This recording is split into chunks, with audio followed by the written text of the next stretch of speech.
Well, another one bites the dust over at SWRC. We got a 1965 Mustang that is leaving today, and the car turned out beautiful.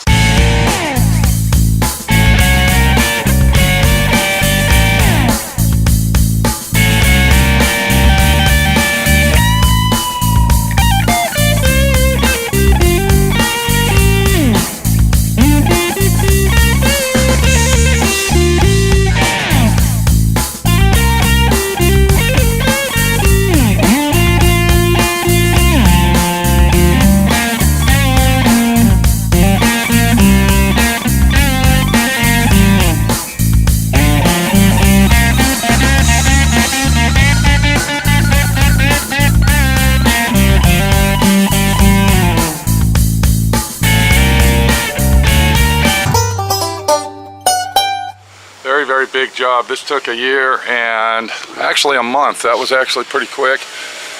We worked on it and got her done and went pretty smooth. We had it soda blasted, and then we went ahead and did all the major body work on it. Now I want to let everybody know these are all the original panels. This is a 2-owner car and it's been parked since 1981, I think, 82. The owner that owns it now bought the car back in 1982. Let's see, how many years would that be? 82, 92, 02. That's almost 35, 40 years ago or whatever. So he bought the car with his intentions to restore the car at home. He got the car at home. He dismantled a lot of the parts on it. He took some of it down to bare metal, but not all of it. He actually DA sanded everything down and primed it, put it in some red primer. He fixed some rust down in these corners here, home style hobby shop repairs. And then he pretty much packed it up and put it in the back 40 of his garage, never to touch it again. So 38, 40 years later, he contacts my friend Larry that owns Larry's Paint and Body out in Lake Dallas, Texas, to restore the vehicle for him. Now, Larry had the car in his shop for almost a year and didn't do anything to it. And when the owner brought the car to Larry, of course all the interior was half-assed put together. Everything was stockpiled inside the interior, and all the parts were just piled up to the ceiling. I want everybody to take a look at this headliner up here. Just letting everybody know that's the original headliner from 1965. The dash is the original dash. None of the dash has been painted. That's all original. What we did over here, we put brand new door panels on it, but other than that, that's all original. The seat covers have been replaced at one time. I think that the owner, the recent owner, had them recovered, and the carpet I put in, so it has been gone through on a little stuff, but not a lot. And I want everybody to pay attention to this. This is what happens when you have the factory doors. Now these doors have never been off of this car. Look at that, perfect fit. And we did remove the fenders and the hood, and then of course the front and rear valance and the bumpers were already off of the vehicle when I got it. And then of course all the chrome, which includes the tail lights, trunk, lock, you know, everything else was completely dismantled. So it was basically a gutted out body. And then my friend Pete, of course, took it back to original. Now this is the original color. This is called Rangoon Red. And when I first saw this color, I was like, when he first brought the car over and I saw the wheels, it didn't look red, it looked orange. So there was actually two colors. One of them had more of an orange tint and the other one was a redder tint. And I thought that it was the other color because it had such an orange tint to it, which is called poppy red.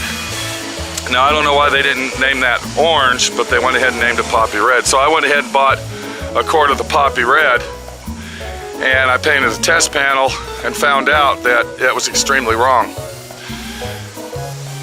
The owner took this car and started stockpiling on parts. So when he bought a lot of these parts back in the early 80s, you can still buy this stuff from the Ford factory, believe it or not. So the emblem, the horse, I think these two front bumper brackets, and other miscellaneous parts on the vehicle, all the emblems are from the Ford manufacturer. It said Ford Motor Company on them. And we're gonna go ahead and open the hood real quick. And then we'll get a good look at the motor. And this is a number matching motor. This is a 289. When the owner purchased it, it had gold valve covers and a gold air cleaner. The motor has been completely rebuilt.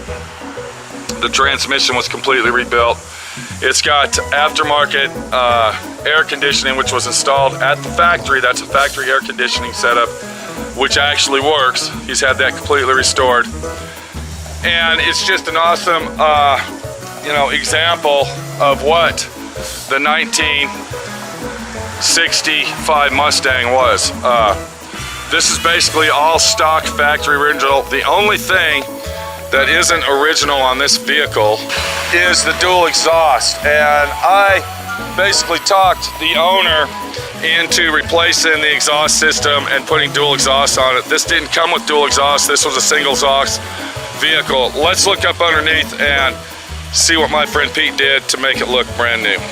So I don't know if you can get a good view of what's going on here, but you can see that I went ahead and had the whole bottom of the vehicle sandblasted. And then I came back and I painted everything on the bottom of it brand new. The brake lines and fuel lines and all of the tubing on the bottom of the car was replaced with brand new. We went ahead and completely rebuilt the whole front suspension on the vehicle. We also went ahead and did overall brakes, front and rear. So you can see how nice and clean the vehicle looks even on the bottom of the car itself. So we're getting ready to drop it off to a dyno mechanic shop. He wants to get this thing put on a dyno machine and have it spec'd out flawlessly so it'll run perfect. And I want to also let everybody know that the owner of this vehicle, before we go any further, let's talk about this right here. This is really a problem that we had, is that drip rail chrome. It was all dented up and it was beat so bad that the owner wanted to go ahead and buy brand new stuff. And I told him, you don't want to do that because the brand new stuff's made out of aluminum, whereas this is solid stainless steel. And you better get that fixed if you really want it to look really nice. So he went ahead and followed my instructions on that, and it really came out beautiful. That is one of the most intense jobs you'll ever do when you restore a car, is put that drip rail molding back on, especially after the cost of it that was paid to have it restored. So back to the owner of the vehicle. The owner of the vehicle is 87 years old. His lifelong dream since the 80s was to get this car running and to drive it. He's got 3 or 4 daughters, they're all excited. And he's got several grandsons that he himself has put through college. The owner of this particular car had 13 brothers and sisters.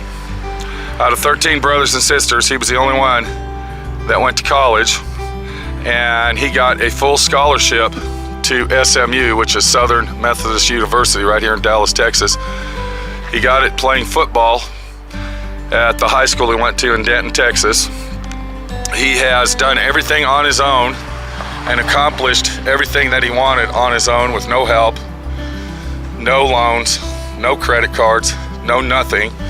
He had a lifelong career of working at TI, which is Texas Instruments, and then retired from there. And to sit down with these old guys and to listen to the stories they tell and to hear the life that they lived is amazing, because you and me sit around and all we do is bitch and complain all day long, every day, whine and cry about stupid little shit.